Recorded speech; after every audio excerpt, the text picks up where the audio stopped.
Assalamu alaikum, hello and namaste. Welcome to another inspiring episode, number 137 of the Limelight. I'm your host Fareen here. I'm a podcast coach, voice coach, and also an author.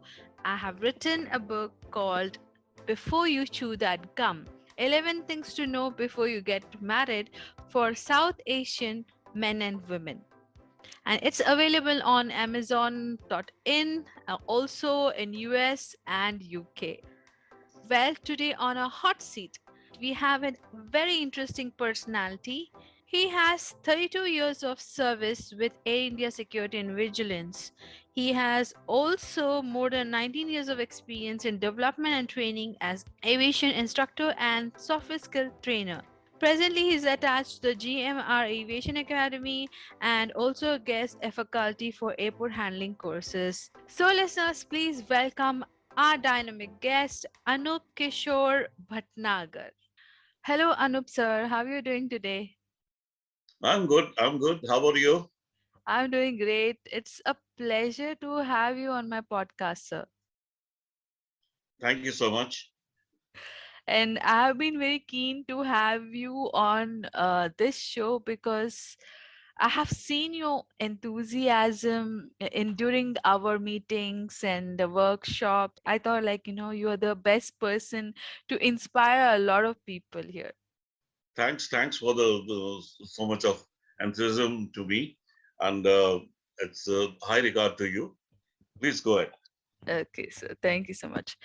Okay, so now my first question to you is, why did you choose to be in the aviation industry? Now, I would give a little bit about my background. I was in NCC Air Wing, and I wanted to become a fighter pilot. But due to some reason, when I did apply for it, I was overaged by a month, and they did not select me. So I got into the private job as an I wanted to do my child accountancy, but was not very happy in that field. So I got a chance to work in 80s, early 80s. I got a chance to work in Air India, and that inspired me because I'm very fond of aircrafts. So I got a job in Air India, and that fascinated me about the aircrafts, about the commercial aircrafts. Though I could not become an Air Force pilot, but at least, yes, I worked with the commercial airlines. That's about me. That inspired me to work with the aviation industry. That's so incredible. Like it, if you want to have something, you will surely find a way to be around, that environment, Right. right? So my next question is, you've been in aviation industry for around 32 years, right? That's right. Right. And so in and out, being in the airport terminal and being an instructor, trainer, and there may be a lot of challenges you might have seen, with the passengers. So every day is a challenge over there, right? Oh, yes. Oh, yes. Okay, so can you just narrate one story where it was really challenging and a kind of a weird situation, then you solved it? What exactly happened is I was working with one of the departments in security only, which is called as Investigation and Fraud Prevention. And this department is a part of Air India Security. And we used to check the documents of the people who used to go abroad. And because we had to check them, because these countries like US, UK, Canada, Germany, France, they used to fine heavily to the airlines. They say that whoever is cleared, whether it's immigration or customs, Indian customs or Indian immigration has cleared the passenger, we are least bothered. You have brought the passenger, like the Air India has brought the passenger, we will fine you. And the fine used to be about from 2,500 Canadian dollars to about 6,000 euros. So the fine used to be huge. So we used to check the documents. Once I caught one of the passenger, apprehended him, holding a British passport, staying on that passport for the past 5 years. And when I checked his passport, I found something fishy in his biographical page. Now, to certify that, I had to call the airline's liaison officer from the British High Commission and said that, sir, I found something fishy in this passport. Now, the airline's liaison officer was so, nice enough. He talked in Punjabi. Being a Britisher, he talked in Punjabi to that passenger, Okay. and he knew everything about London. Where are the stores? Which are the streets where he used to go and buy the things? And he said that I'm staying in this passport for the past 5 years. So, I mean, even the airline's license officer also got worried that this passport seems to be okay. But then he asked me, Anup, what have you figured out that this passport seems to be a forged one? When I look, so there are certain wavy lines which are half coming on the photograph, half coming on the passport, and they're not matching each other. Oh, let me check. He took out his magnifying glass, checked, and he broke open the lamination paper and found the photograph of the person and the original photograph underneath that photograph. Oh, And he gave me the comments, Anoop, that was a beautiful detection. You have done it. If I would have been the immigration officer in London, I would have cleared this passage. But you yeah. did a beautiful detection. So that was something which, and if in an airport, Hmm. every day is a new incident, a new passenger, a new kind of a problem. Right. Right. I've heard you telling that. So I really wanted to know something which was, I mean, weird and, challenging, but you figured it out. Yes. That's amazing, sir. That's amazing. I think experience teaches you to use your analytical skills to such a precision that you find flaws in the very minute things. You can find out that. Oh, yes. Oh, yes. Right. Because it's such a big industry that it's difficult to know each and everything about it. But it's a learning process. Right. Unlike doctors, it's a learning process. Every day there's a new kind of equipment coming up, new kind of processes have come up, new kind of systems come up. Yes, yes, that's true, sir. That's true. Okay, my third question. Yeah. I have heard you telling that you were one of the members in the team to escort our prime minister, um, or the president. I'm not very sure.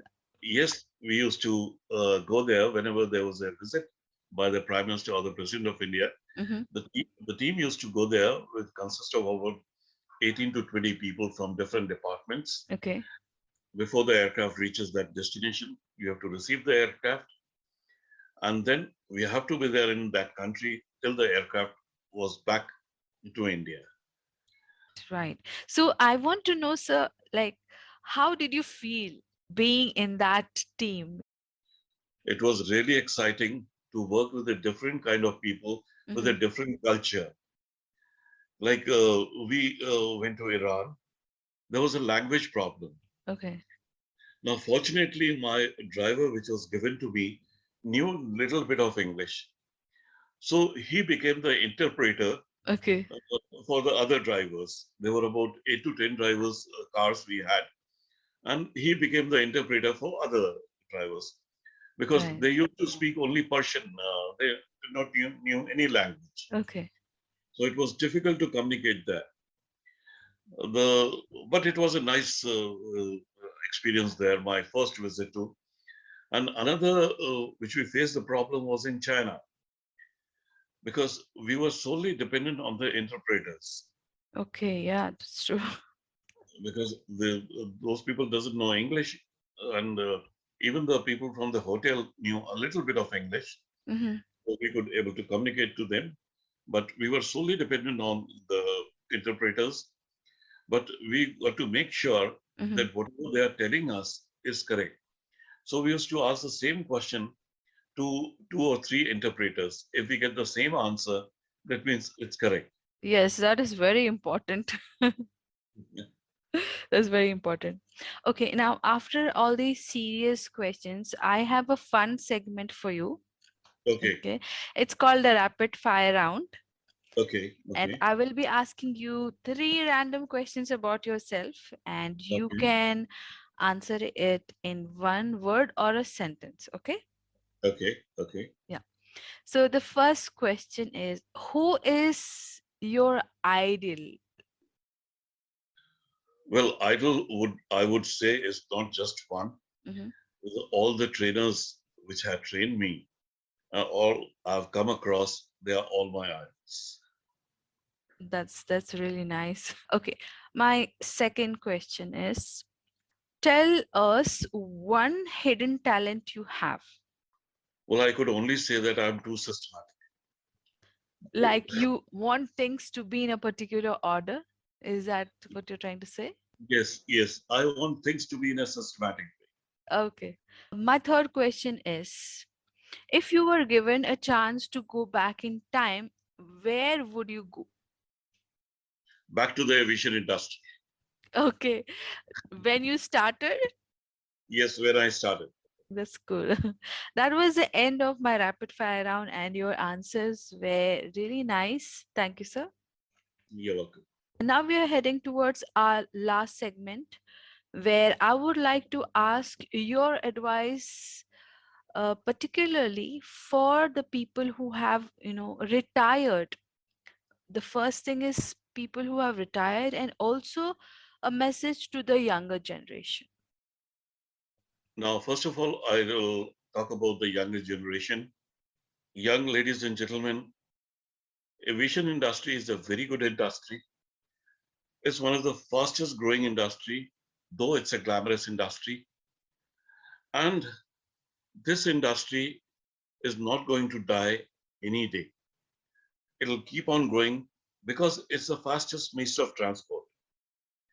So far, during the process of my journey with Air India for 32 years, there was no change, though we had better aircrafts year by year. But this is one of the industries not going to die any day. It'll keep on growing. So I want you to get into this industry and really you'll learn a lot about this industry and the people you'll come across from different parts of the world, and then you'll be able to learn new things. As far as the retirement people are concerned, I always used to tell my colleagues who were about to retire, say within 6 months or within a year, and I used to just tell them that if you could not do anything, whatever your hobbies were there, and you could not pursue them during your period of service, do it right now. Because after 1 year, when you retire and you get up in the morning and you find that there's nothing to do, but if you are pursuing your hobby for the past 1 year, you can do it from that day onwards on full-fledged basis. It could be anything of your choice. If you're fond of gardening, if you're fond of writing poetries, if you're fond of making a music video, if you're fond of learning a new kind of a musical instrument, whatever is your hobby, pursue it. That's about it. Thank you. That's a wonderful advice, sir, and thank you so much for, taking your time. I know you're really busy. You took out time and made this podcast possible. I thank you so much. Thank you. Okay, listeners, if you have liked this episode, please do subscribe to our YouTube channel. We are also on Spotify. The snippets of this podcast will be available on Facebook, Instagram, and six other podcasting platforms. Thank you for listening. You have a great day ahead. Stay safe, stay blessed. Allah Hafiz.